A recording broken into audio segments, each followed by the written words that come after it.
ఈరోజు మీరు చేసే తప్పులు, మీరు చేసిన తప్పుడు వ్యాఖ్యలు సరికాదు అని చెప్పి సుప్రీంకోర్టు ద్వారా తెలుసుకున్నాక ఇప్పటికైనా మారకుండా ఫ్లెక్సీలు పెడతారు. ఇంకా నెయ్యిలో ఏదో జరిగిందని కంటెంప్ట్ ఆఫ్ కోర్ట్ కదా. అసలు ఇలాంటి వాళ్ళ మీద కంటెంప్ట్ వేసి లోపల వేయాలి వీళ్ళందరినీ. ఎవరెవరు ఫ్లెక్సీలు పెట్టారు, దాంట్లో జగన్మోహన్ రెడ్డి గారి ఫోటో, కరుణాకర్ రెడ్డి గారి ఫోటో, అలాగే సుబ్బారెడ్డి గారి ఫోటో పెట్టడం జరిగింది. వాళ్ళే క్లియర్గా చెప్తున్నారు కదా, వెంకటేశ్వర స్వామి దగ్గర ప్రమాణం చేయడానికి మేము రెడీ, మా హయాంలో నెయ్యిలో ఎలాంటి కల్తీ జరగలేదు, మేము చేయలేదని. మీకు దమ్ముంటే రండి, అదే వెంకటేశ్వర స్వామి దగ్గర ప్రమాణం చేద్దాం. అది వదిలేసి పచ్చ ఛానళ్ళ ముందు కూర్చొని ప్రవచనాలు చెప్తూ మీరేదో పెద్ద హైందవుల్లాగా. ఏ రోజు మీరు దేవుణ్ణి గౌరవించారు? చంద్రబాబు నాయుడు ప్రతి ఫోటో చూడండి, షూస్ వేసుకొని పూజలు చేస్తాడు.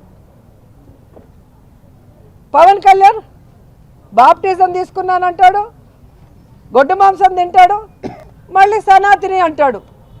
అంటే వీళ్ళ హైందవులు, వీళ్ళు చెప్పే నీతులు మనం వినాలి. వీళ్ళు ఏ రోజైనా దేవుడిని గౌరవించారా?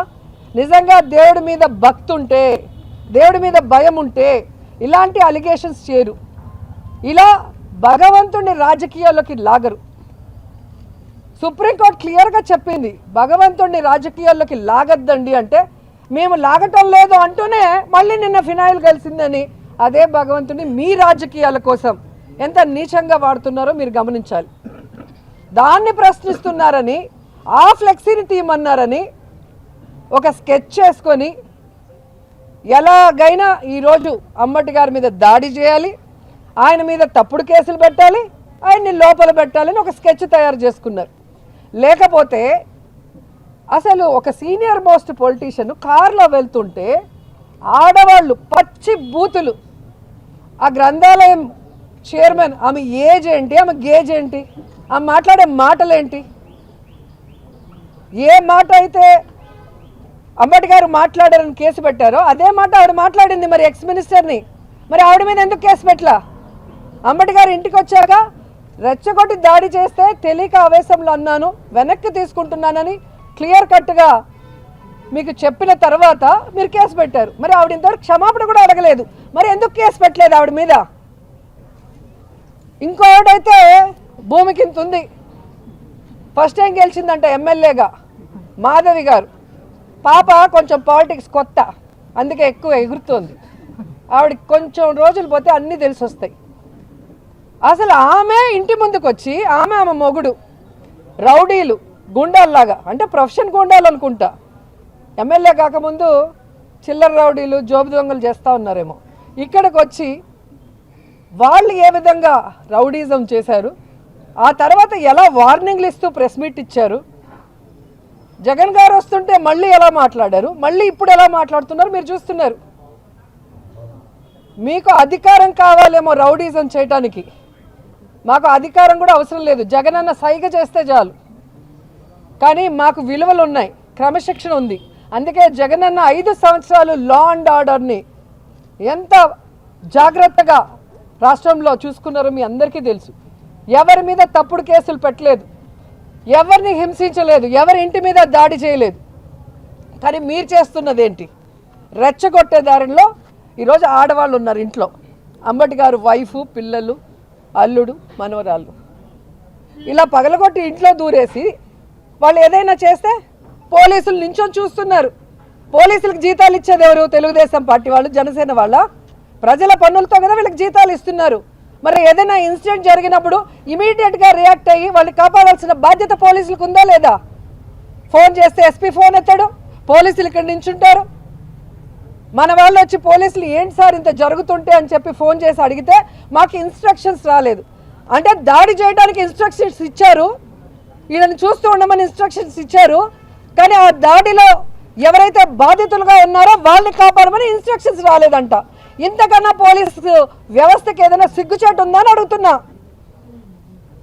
ఇప్పుడే జీరోకి పడిపోయినారు ఈ రాష్ట్రంలో పోలీసులు, కేవలం కూటమి ప్రభుత్వానికి బానిసలుగా బతుకుతూ. ఈరోజు ఎంత చెడ్డ పేరు తెచ్చుకుంటున్నారు. ఇంత అసలు ఇంక ఏమనాలో కూడా తెలియట్లేదు పోలీసుల్ని. మీ ఉద్యోగ ధర్మం మీరు చేయకుండా మీరు దగ్గరుండి మీ ఆధ్వర్యంలో మీరు చూస్తుండగానే దాడులు జరిగి బ్లాస్టులు జరుగుతుంటే ఇక మీరెందుకు, మీకు జీతాలు ఎందుకు, మీకు ఉద్యోగాలు ఎందుకు? మీరు కూడా పసుపు షర్ట్లు వేసుకొని తెలుగుదేశంలోనో లేదా జనసేనలోనో చేరిపోవచ్చు కదా. ఈరోజు మీరు చూస్తుంటే జోగి రమేష్ గారి ఇంటి మీద చూశారు కదా, పెట్రోల్లో యాసిడ్ మిక్స్ చేసి బ్లాస్ట్ చేశారు ఇంటి మీద. మొత్తం కాలిపోయినాయి, డోర్లు కాలిపోయినాయి, గోడలు కాలేయంటే మనుషుల మీద పడితే ఏంటి పరిస్థితి? సర్కిల్ నుంచి వాళ్ళు వస్తుంటే వాళ్ళ వెనక పోలీసులు వస్తున్నారు, వీడియోలు ఉన్నాయి. మరి అక్కడే ఎందుకు ఆపలేదు? ఎందుకు లాఠీ చార్జ్ చేయలేదు? లాఠీ చార్జ్ చేస్తే మీ కంట్రోల్లో ఉండేది కదా. వాళ్ళని బుజ్జగిస్తూ వాళ్ళని అడుక్కుంటూ ఆడుకుంటున్నారు పోలీసులు. తెలుసుకోవాలి పోలీసులు, రేపు జగనన్న వచ్చేది ఖచ్చితంగా నిజం 100%. ఆ రోజు ఈ వీడియోలన్నీ ఉంటాయి. మీరు ఎవరి కోసమైతే పని చేస్తున్నారో వాళ్ళు ఎవరు ఆ రోజు మీకు రక్షణగా ఉండరు.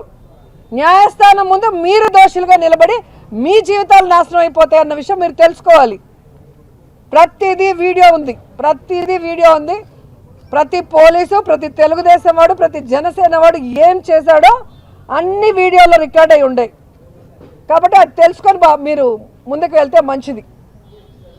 యాక్చువల్గా 307 పెట్టాలి సార్ ఐపీసీ. మీరు ఏం కేసులు పెట్టారండి? ఇన్సిడెంట్ జరిగింది, 7 గంటలు కంటిన్యూస్గా బ్యాచ్లుగా వచ్చి దాడి చేసి వాళ్ళని చంపడానికి ప్రయత్నిస్తే ఐపీసీ 307 పెట్టాల్సింది పోయి ఇంతవరకు ఆ ఎమ్మెల్యే మొగుడు, ఆ గంధా చైర్మన్ మీద ఏ కేసు మీరు పెట్టలా. వాళ్ళు దగ్గరుండి కదా మొత్తం అందరినీ పిలుచుకొచ్చి చేయించింది, మరి ఎందుకు పెట్టలేదని అడుగుతున్నా. అక్కడేమో కేసు నేను చిన్న ఆయన మనుషులు ఆ ఫోటోలు వీడియోలు చూస్తే మీకే అర్థమవుతుంది. ఆయనతో ఉన్న వాళ్ళు చిల్లర కేసులు పెట్టడం, స్టేషన్ బెయిల్ ఇచ్చి పంపించేయడం.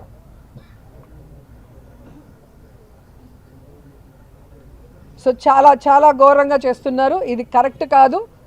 మీరు రాజ్యాంగాన్ని మిస్యూజ్ చేస్తూ రెడ్ బుక్ రాజ్యాంగాన్ని తీసుకొస్తున్నారు. ఖచ్చితంగా ఈ రాష్ట్రంలో ప్రజాస్వామ్యం కూని అవుతుంది. కాబట్టి ఈ ప్రభుత్వ పరిపాలనలో సామాన్యులకి, అపోజిషన్ వాళ్ళకి, ఎక్స్ మినిస్టర్లైనా సరే ఎవరికి కూడా రక్షణ లేకపోవడం చాలా బాధాకరం. సో ఇక్కడ రాష్ట్రపతి పరిపాలన పెట్టాలని ఖచ్చితంగా మేము అందరం కూడా ప్రజల తరఫున డిమాండ్ చేస్తున్నాం. ఎందుకంటే ప్రజాప్రతినిధులుగా ప్రజలకు అండగా నిలబడి ఈరోజు అంబటి గారైనా, నేనైనా, కరుణాకర్ రెడ్డి గారైనా, కళ్యాణి గారైనా ఎవరైనా మేము మాట్లాడేది ప్రజల పక్షాన నిలబడి ప్రజలకు చేయాల్సిన మంచి గురించి. మీరేదైతే చెప్పి చేయలేదో దాని గురించి మాట్లాడుతున్నాం. అలాగే మీరేదైతే తప్పుడు ప్రచారం చేశారో లడ్డూ మీద దాని గురించి మాట్లాడుతున్నాం. మేము మాట్లాడింది ఎక్కడైనా తప్పు ఉంటే చెప్పండి. మీరు తప్పుడు మాటలు మాట్లాడుతూ, తప్పుడు కేసులు పెడుతూ, మీరు రెచ్చగొడుతూ, మీరు దాడులు చేస్తూ మా మీద కేసులు పెట్టడం ఎంతవరకు సమంజసమో తెలుసుకోండి. అండ్ కొత్తగా మొన్న అరవ శ్రీధర్ విషయం కూడా మీరు చూశారు.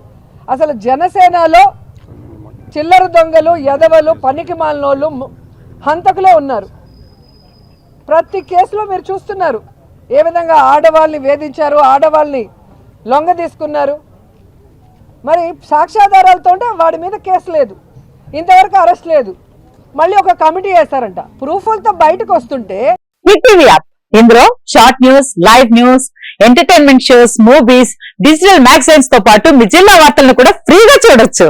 ఇంకెందుకు ఆలస్యం, వెంటనే హిట్ టీవీ యాప్ ని డౌన్లోడ్ చేసుకుని ఫ్రీగా ఎంటర్టైన్మెంట్ పొందండి. Hit TV app, hit TV app, please download hit TV app. Hit TV app ని ఫ్రీగా డౌన్లోడ్ చేసుకుని ఎంజాయ్ చేయండి. మీకు నచ్చిన ఎంటర్టైన్మెంట్ కోసం హిట్ టీవీ యాప్ ని ఫ్రీగా డౌన్లోడ్ చేసుకుని ఎంజాయ్ చేయండి. హిట్ టీవీ యాప్ ని డౌన్లోడ్ చేసుకుని ఆస్వాదించండి, ఆశీర్వదించండి. ఇంతమంది సెలబ్రిటీలు హిట్ టీవీ యాప్ ని డౌన్లోడ్ చేసుకోండి అని చెప్తున్నారంటే ఎంత మంచి యాప్ ఆలోచించండి. అమెరికా అమెరికా అమెరికా అమెరికాలో చదవాలనుకునే వాళ్ళకి విశ్వసనీయమైన పేరు మన శౌర్య కన్సల్టెన్సీ. UK లో 1 year masters, UK లో 1 year masters, 2 years work permit up to 5 years visa. Contact Saurya Consultancy. Contact 89851 89851.